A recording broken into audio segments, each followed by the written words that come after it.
Hello and welcome everyone. This is the next video for current affairs. The current affairs of January and February have already been uploaded on the channel. Today we'll be looking into some important current affairs from the year 2024. So we'll be starting right away.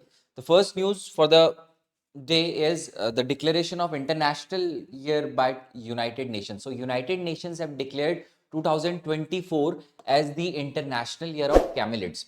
So United Nations ने 2024 को international year of camelids declare किया हुआ है. Camelids is basically a family of animal जिसमें camels या फिर llamas जैसे animals हमें देखने को मिलते हैं. सो कैमल्स हो गए, लामास हो गए या फिर अल्पाका जैसे एनिमल्स जो हमें देखने को मिलते हैं, these all of them they belong to the family of camelids. Now important thing to know here is that camels के बारे में जब हम बात करते हैं तो दो चीजें हमारे पास इंपॉर्टेंट है कि दो टाइप के कैमल्स हमें देखने को मिलते हैं generally in the world. That is the first kind is dromedary या फिर अरेबियन कैमल जिनको बोला जाता है. दैट इज ड्रोमेड्री कैमल्स या Arabian camels. Remember these animals have a single hump. इनकी जो हम्प है बेसिकली उनका जो कुबड़ होता है, तो यहां पर एक कुबड़ हमें देखने को मिलता है in these type of camels. And these are the ones that are generally found in the Thar desert of India. Rajasthan में जो थार डेजर्ट है which also extend into Pakistan as well, वहां पर हमें ड्रोमेड्री या अरेबियन टाइप ऑफ कैमल्स देखने को मिलते हैं. The second type of camels that we have are known as Bactrian camels. Bactrian camels basically they have two humps. इनमें आपको दो हम्प देखने को मिलेंगे, इनके दो कुबड़ आपको देखने को मिलेंगे. और जनरली बैक्ट्रियन कैमल्स की हम बात करें तो इंडिया में नुब्रा वैली में हमें ये देखने को मिलते हैं. Remember Nubra valley is in Ladakh. Ladakh में नुब्रा वैली है. और नुब्रा जो है रिवर जो है, this is a tributary of the river Shyok. जो रिवर शोक है which itself is a tributary of the river Indus. Indus river की ट्रिब्यूटरी है शोक, और उसी शोक रिवर की एक ट्रिब्यूटरी है Nubra which basically makes the Nubra valley. और यहां पे हमें देखने को मिलते हैं Bactrian camels. And the last thing, important thing, कि एक और टाइप के कैमल्स हमें देखने को मिलते हैं. अगेन ये सिंगल हम्प्ड कैमल्स हैं, type of Arabian camels. So these Kharai camels are also found in India as well. तो गुजरात के कच्छ रीजन में हमें ये खराई कैमल्स देखने को मिलते हैं. These are very famous because generally these camels swim.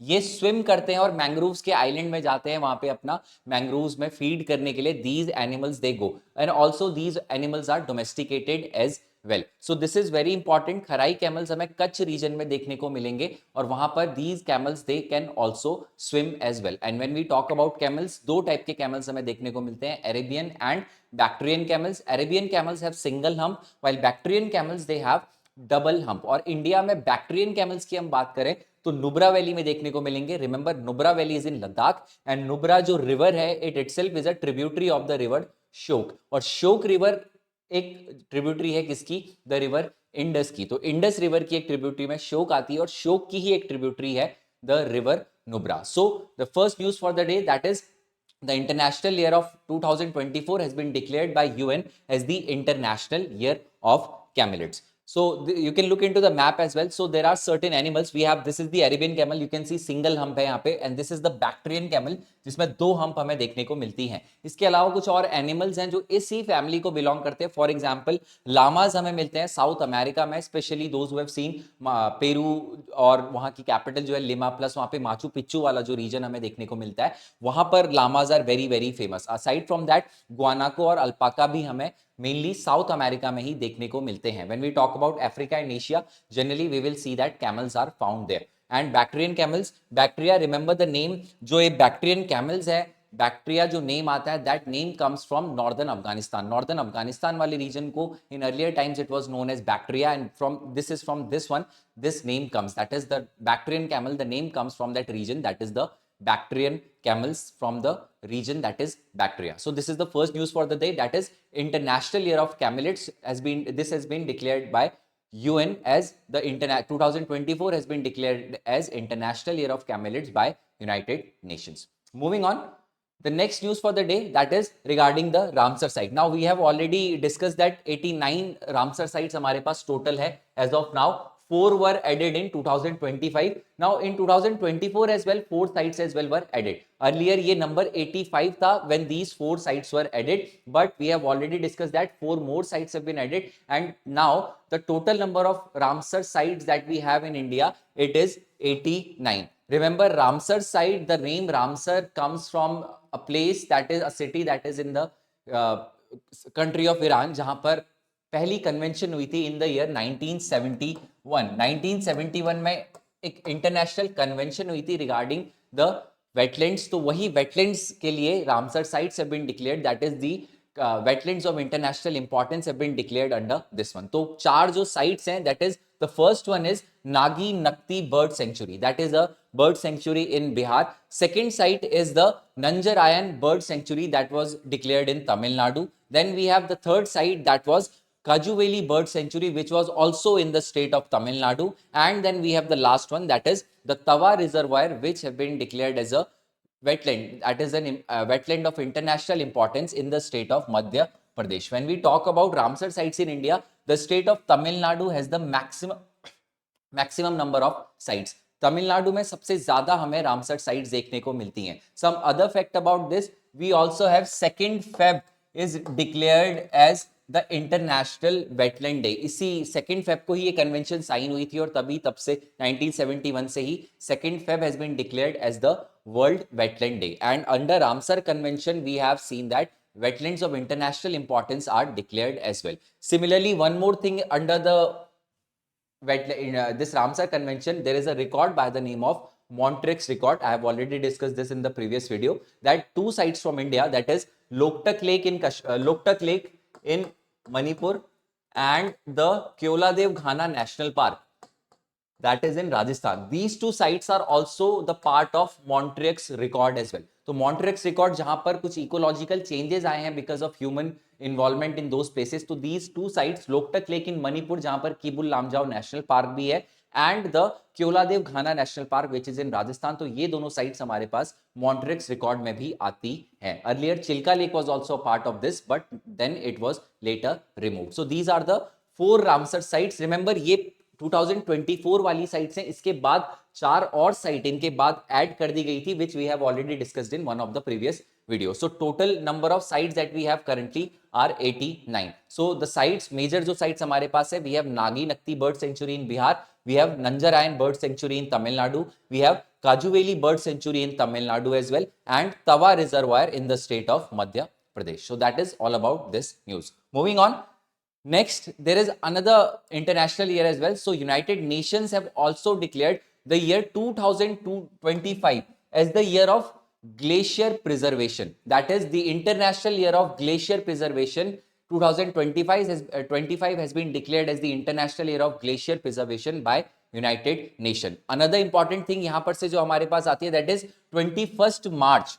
The date 21st March from the year 2025 will now be celebrated as the World Day for Glaciers. यानी कि 21st March को अब से 2025 के बाद से World Day for Glaciers will be celebrated, and this will be facilitated by 2 organizations, that is UNESCO along with World Meteorological Organization. So United Nations Educational, Scientific and Cultural Organization along with World Meteorological Organization will look after this day, that is the World Day for Glaciers. Along with this 22nd March को हमारे पास international, we have the World Water Day भी celebrate किया जाता है, that is the World Water Day is celebrated on the just a day after this one, that is the 22nd March को ही world water day भी celebrate किया जाता है. 21st मार्च को we have seen world day for glaciers will now be celebrated from the year 2025. Remember this is very very important, not just for prelims but mains के लिए भी, because what is happening is that climate change की वजह से a lot of issues are coming up and the glaciers are basically receding, they are melting, which is one of the biggest, we can say, consequences of the climate change. जो global temperatures हैं, global average temperatures increase हो रहे हैं और उसकी वजह से क्या हो रहा है, the glaciers are melting. And remember, when these glaciers are melting, what is happening is that over the period of time, because of the melting of glacier, starting period में the water level of many rivers will rise, basically especially in the Himalayan regions, जहाँ पे हम देखते हैं, for example आप उत्तराखंड की भी बात करें तो Gangotri glacier as one of, it has seen a very large, you can say, downfall as well. Gangotri glacier बहुत ज्यादा रिसीड हो चुका है पिछले कुछ टाइम में, and there are other glaciers specially in Himalaya as well as the Trans-Himalayan region which have been basically melting because of the climate change.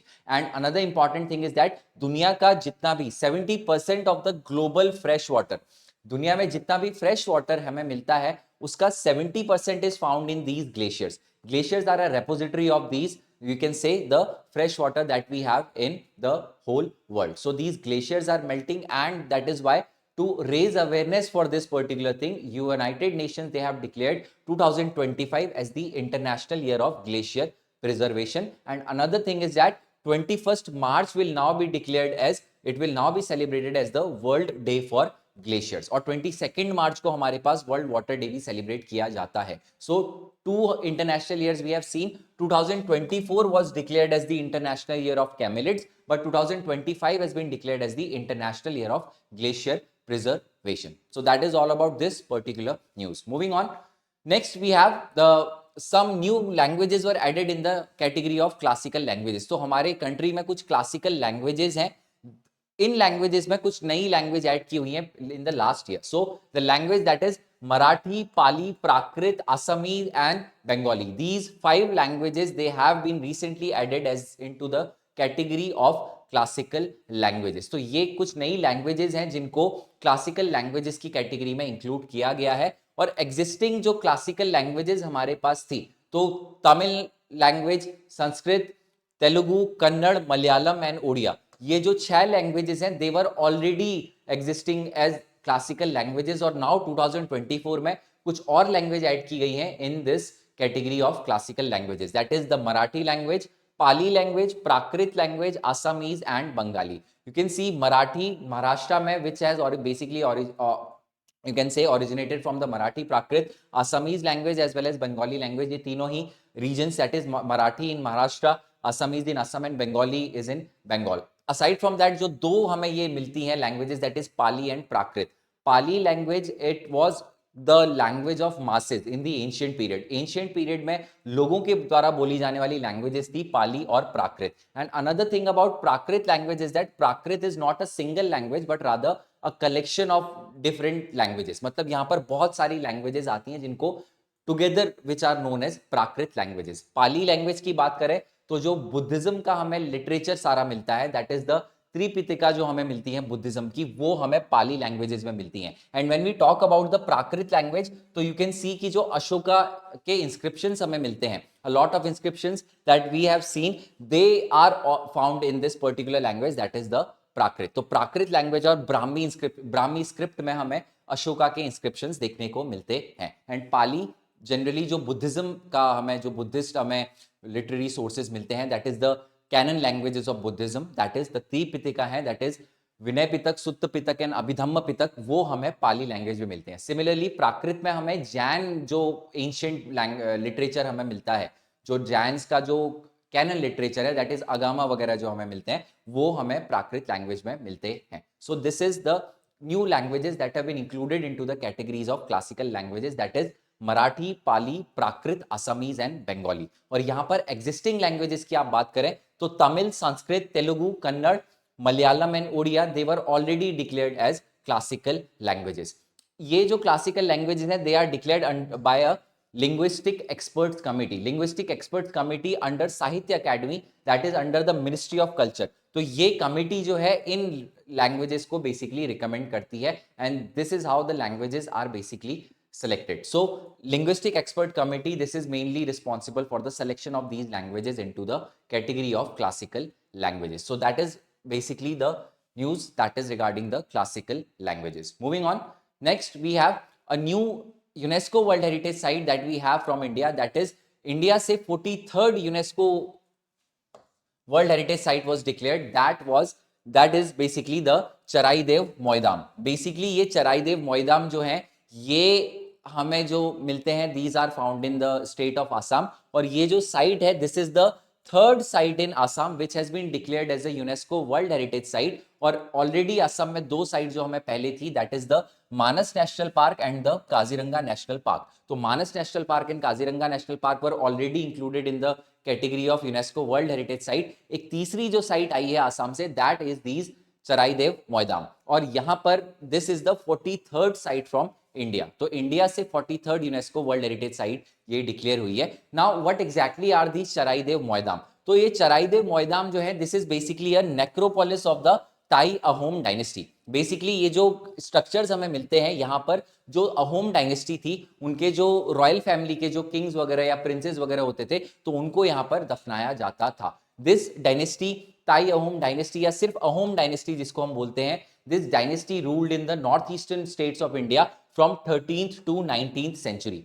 13 से 19 century तक का this particular dynasty it ruled in northeast, and also they were the ones who also defeated the Mughal invaders as well. इन्होंने Mughal invaders को थे, specially under the region of you can say the reign of Aurangzeb, they were the Mughals were defeated by this particular dynasty. So इनके जो necropolis हैं या फिर इनके जो जहां पे इनको दफनाया जाता था इनकी रॉयल फैमिलीज को, those are known as Charaideo Moidam, और उन्हीं को UNESCO world heritage site declare किया गया है। These are also compare to the pyramids of Giza. जो पिरामिड्स हमें मिलते हैं इजिप्ट में, they are also a necropolis of the dynasty, that is the pharaohs जो हमें मिलते थे इजिप्ट में, उनकी डायनेस्टी जो थी उन लोगों को वहां पे दफनाया जाता था। सिमिलरली यहाँ पर यू कैन से चराईदेव मोयदाम में जो अहोम डायनेस्टी है, इसी डायनेस्टी के जो रूलर्स थे, जो रूलिंग क्लास के लोग थे, उन लोगों को यहाँ पर दफनाया गया है। Another important fact from this one is that there is a term used called बुरांजी।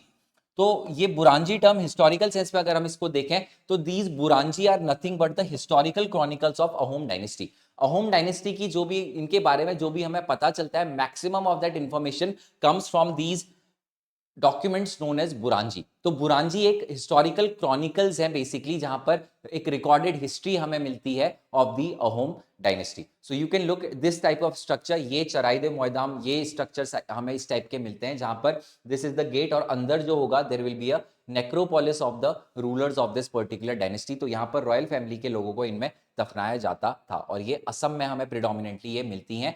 More than 600-700 years old भी हमारे पास ये स्ट्रक्चर्स देखने को मिलते हैं। So that is basically all about this news, Charaideo Moidam. These have been declared as UNESCO world heritage site, and this is the 43rd UNESCO world heritage site from India. This is also the third site in Assam. Assam की तीसरी site है after the sites of Manas and Kaziranga.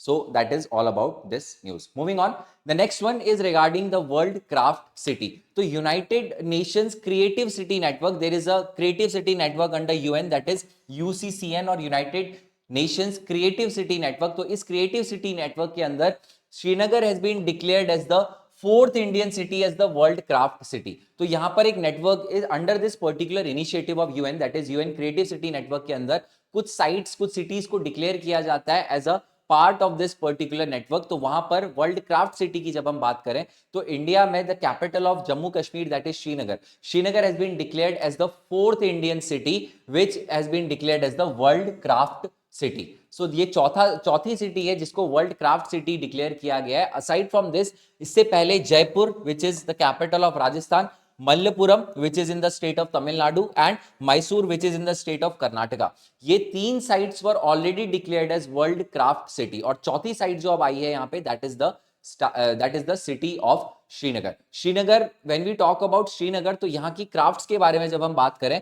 तो some famous craft like pashmina shawl या फिर Kani shawl की और aside from that Basohli painting, जो कि पहाड़ी स्कूल ऑफ पेंटिंग का एक सब स्कूल हमें मिलता है। तो ये जो है ये यहाँ की कुछ फेमस क्राफ्ट्स हमें देखने को मिलती हैं। सो वर्ल्ड क्राफ्ट सिटी के अंदर Srinagar has been declared as the fourth Indian city, और उससे पहले Jaipur, Mamallapuram and Mysore were already declared as the world craft city. When we talk about Srinagar, तो श्रीनगर के कुछ फेमस क्राफ्ट्स की बात करें तो पश्मीना शॉल या कनी shawl, along with that Basohli painting जो हमें मिलती हैं which belong to the post Mughal era, that is they belong to the पहाड़ी स्कूल ऑफ पेंटिंग का एक सब स्कूल हमें मिलता है बशोली पेंटिंग्स का, तो वो भी यहाँ की एक फेमस क्राफ्ट देखने को मिलती है। So this is all about this particular news. When we talk about UNESCO creative city network, united nation educational, scientific and cultural organisation का जो क्रिएटिव सिटी नेटवर्क है, इसके अंदर a lot of cities have been declared as well. And ये जो चीज है, ये लास्ट ईयर क्वेश्चन पीसीएस के जो प्रीलिम्स है, अपर पीसीएस के प्रीलिम्स में एक क्वेश्चन भी पूछा गया था, there was a direct question.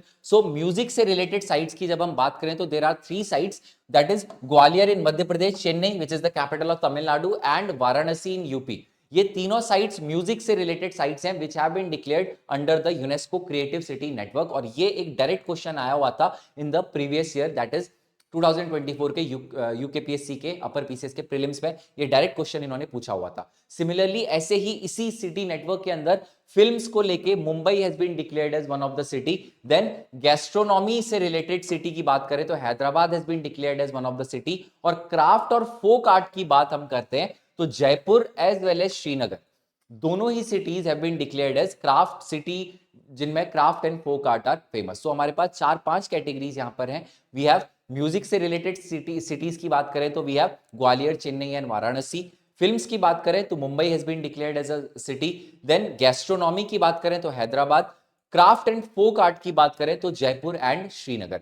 Along with that world craft city की हम बात करें तो 4 सिटीज हमारे पास हैं, that is Jaipur, Malappuram, Mysore and the recently declared that is the capital city of Jammu Kashmir, that is Srinagar. So this is all about this particular news. Remember, these are the major craft that are famous from the city of Srinagar. That is pashmina shawl हमें यहाँ पे मिलता है, pashmina silk से जो बनता है। Then we have Kani shawl as well and Basohli paintings भी हमें इसी जगह से देखने को मिलती हैं। Their origin basically is from this particular part. So this is all about the World Craft City under the UNESCO Creative City Network. और Creative City Network के अंदर these are other different category जहां पर और भी बाकी cities को declare किया गया है, that is Gwalior, Chennai, Varanasi have been declared under music, Mumbai has been declared as a city under film and Hyderabad under gastronomy, basically food related जो चीजें होती हैं, and craft और folk art से related we have Jaipur and Srinagar. So this is all about this particular news. Moving on. The next we have is the Madhav National Park. So Madhav National Park in Madhya Pradesh, this has been recently declared as the 58th Tiger Reserve of India. India का 58th Tiger Reserve जो बनाया गया है that is the Madhav National Park और ये मध्य प्रदेश का 9th Tiger Reserve है. That is this Tiger Reserve is the 58th in India and 9th in the state of Madhya Pradesh. This was named after the king of princely state of Gwalior, that is Madhavraj Scindia. Gwalior जो princely state था उसके one of the Kings of that particular state that is Madhavrao Scindia जो थे, उनके नाम पर ही ये national park name किया गया, that is the Madhav national park. When you talk about this particular park you can C fauna, जो यहाँ पे एनिमल, जो मेजर एनिमल्स हमें इस जगह पे मिलते हैं, दैट इज टाइगर हमें यहाँ पे देखने को मिलते हैं, वूल्स हमें यहाँ पे देखने को मिलते हैं, लेपर्ड मिलते हैं यहाँ पर, चिंकारा जिसको ब्लैक बक भी बोला जाता है, that is also found in this part, along with that nilgai and crocodiles. Crocodiles basically जो घड़ियाल वगैरह होते हैं वो हमें इस रीजन में देखने को मिलते हैं. So this is the next one, that is the Madhav national park. Just remember Madhav national park has become the 58th tiger reserve in India. When you look into the map of Madhya Pradesh के map में अगर आप देखेंगे तो this is basically the Madhav national park. यहाँ पर northern side में Madhav national park has been declared which is now a tiger reserve as well. And very close to this one we also have the Kuno wildlife sanctuary और Kuno national park as well. ये Kuno national park वही है जहां पर चीता जो थे उनका रीइंट्रोडक्शन कराया गया था. So this is very very close to this particular national park, that is the Madhav national park. Another national park that is the 57 जो हमारे पास नेशनल पार्क इंडिया का डिक्लेयर किया, सॉरी टाइगर रिजर्व जो डिक्लेयर किया गया था, that we discussed in the earlier video as well, that was this Ratapani wildlife sanctuary, that is the Ratapani tiger reserve. So this Ratapani tiger reserve was declared as the 57th tiger reserve of India. और जो Madhav national park है, Madhav national park has been declared as the 58th tiger reserve of India. और दोनों ही मध्य प्रदेश के state में है. Aside from this, इसके अलावा यहाँ पर Madhav tiger reserve, then we have Ratapani tiger reserve, along with that Durgavati tiger reserve भी हमें यहाँ पे मिलता है. And this Sanjay national park and tiger reserve is also there. Bandhavgarh national park and tiger reserve is also there. Panna National Park and Tiger Reserve is also a very important one from this particular part. Remember, Panna जो Tiger Reserve है, National Park है, a large part of this is coming, or we can say it is going underwater because of the construction of river linking project, that is the Ken Betwa river linking project की वजह से ये जो पन्ना national park है which has been going down, that we have already discussed in an earlier video as well. So this is basically all about this particular national park, that is, or we can say the tiger reserve, that is the 58th tiger reserve of India, which is the Madhav National Park. So Madhav National Park is the 58th tiger reserve of India and the 9th in Madhya Pradesh. Remember, कुछ ही time पहले Ratapani tiger reserve was also declared as the 57th tiger reserve of India. तो 57th tiger reserve जो हमारा बना, that was this Ratapani tiger reserve. So that is basically all about the current affairs that is from the year 2024. So we'll be continuing this series. ये series continue रहेगी. अभी 2024 के we have discussed some of the important ones, and these are very important for your upcoming examination, that is both the lower PCS as well as the upper PCS examination. So that is all for the video. Thank you.